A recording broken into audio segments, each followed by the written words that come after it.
Bismillahirrahmanirrahim. Alhamdulillahirabbil alamin. Wassalatu wassalamu ala asyrafil anbiya'i wal mursalin sayyidina Muhammadin wa ala alihi wa sahbihi ajma'in. Subhanaka la ilma lana illa ma 'allamtana innaka antal alimul hakim. Qala rabbi shrah li sadri wa yassir li amri wahlul 'uqdatam min lisani yafqahu qawli. Ilahi anta maqsudi wa ridhaka matlubi a'tini bal a'tina muhabbataka wa ma'rifatak. Assalamualaikum warahmatullahi taala wabarakatuh. Alhamdulillah, syukur kita kepada Allah Subhanahu wa taala, kita telah sampai pada hari ini kepada juzuk yang ke-10 di dalam surah Al-Quran. Insya-Allah kita masih memperkatakan lagi rentetan daripada surah Al-Anfal yang bermaksud harta rampasan perang, dan dalam juzuk yang ke-10 ini akan memasuki surah yang baru iaitu surah At-Taubah, surah yang ke-9 di dalam Al-Quran. Cantiknya susunan Al-Quran, surah Al-Anfal dan kemudian diikuti dengan surah At-Taubah adalah surah Al-Anfal ini, kalau kita nak tahu, ianya adalah turun semasa dan selepas perang yang pertama berlaku di dalam Islam, iaitu peperangan Badar. Di mana seperti mana yang kita tahu, perang Badar adalah perang pertama di dalam Islam yang berlaku di dalam bulan Ramadan. Semasa para sahabat Rasulullah sedang berpuasa di bulan Ramadan. Kemudian kita lihat pula surah At-Taubah.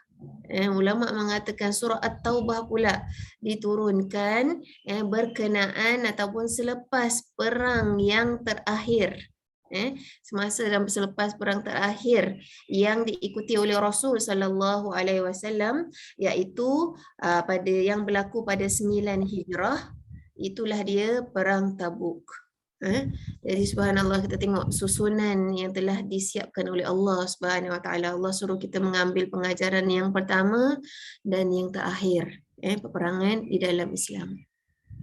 Baik, kita lihat dulu peperangan yang pertama iaitu dalam surah Al-Anfal, yang seperti mana yang saya maklumkan, memaparkan kemenangan Rasulullah sallallahu alaihi wasallam ke atas para penyembah berhala, dan ianya membicarakan secara terperinci apa yang berlaku di dalam perang Badar, iaitu ianya berlaku pada 17 Ramadan. Maknanya tak lama lagi ni kita ni dah dah menyambut memperingati peperangan Badar 17 Ramadan.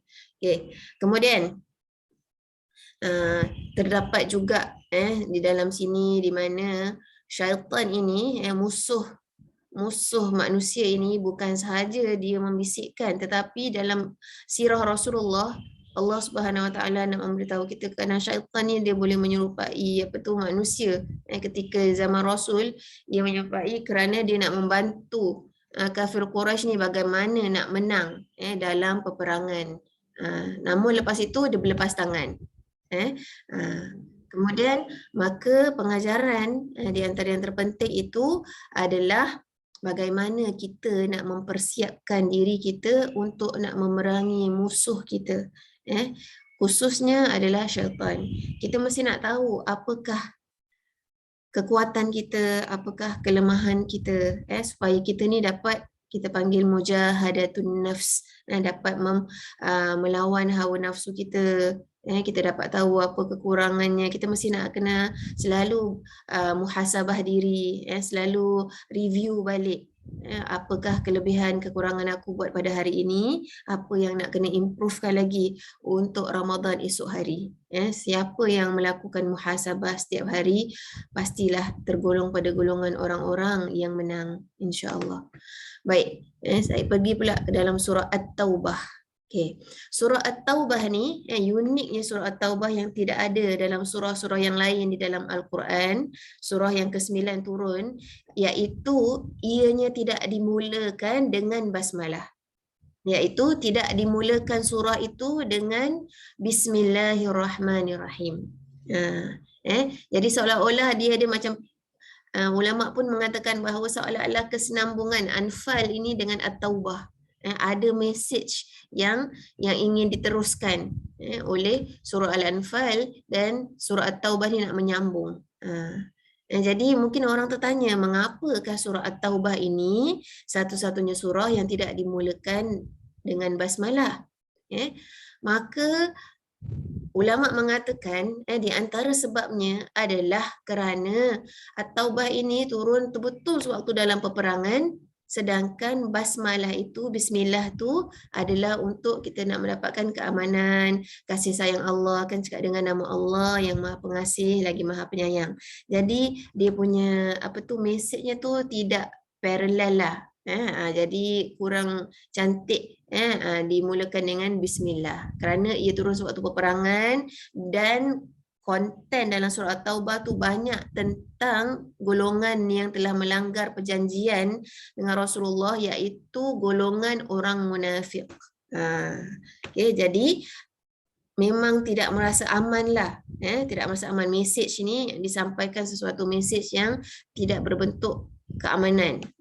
Maka kita akan mendapati kebanyakan kandungan dalam surah At-Taubah ini menceritakan tentang tembelangnya orang munafik, yang dijelaskan oleh Allah secara jelas. Kedustaan orang munafik melanggar perjanjian, persepakatan mereka dengan Rasulullah sallallahu alaihi wasallam, dan bagaimana orang munafik ini beralasan untuk tidak turut di dalam perang Tabuk, dan juga bagaimana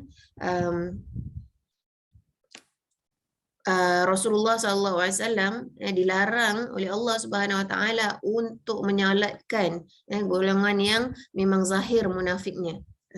Tapi sekarang ni kita tak boleh nak hukum seseorang lagi kerana kita bukan Rasulullah.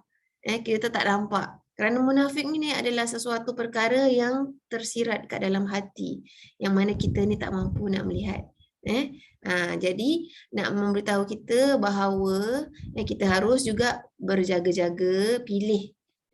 Kita harus pilih orang yang dekat, yang kita selalu rapat adalah golongan yang selalu ingatkan kita kepada mengingati Allah. Kita pergi kepada program-program yang selalu mengingatkan kita tentang hari akhirat, tentang kematian, tentang persiapan untuk kita lakukan untuk akhirat. Jangan hanya berkawan dengan golongan yang ajak shopping aja, ajak nak bermewah-mewah saja.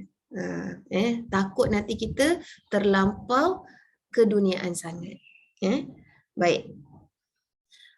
Yang terakhirnya, surah ini tidak bermula dengan basmalah, iaitu surah At-Taubah.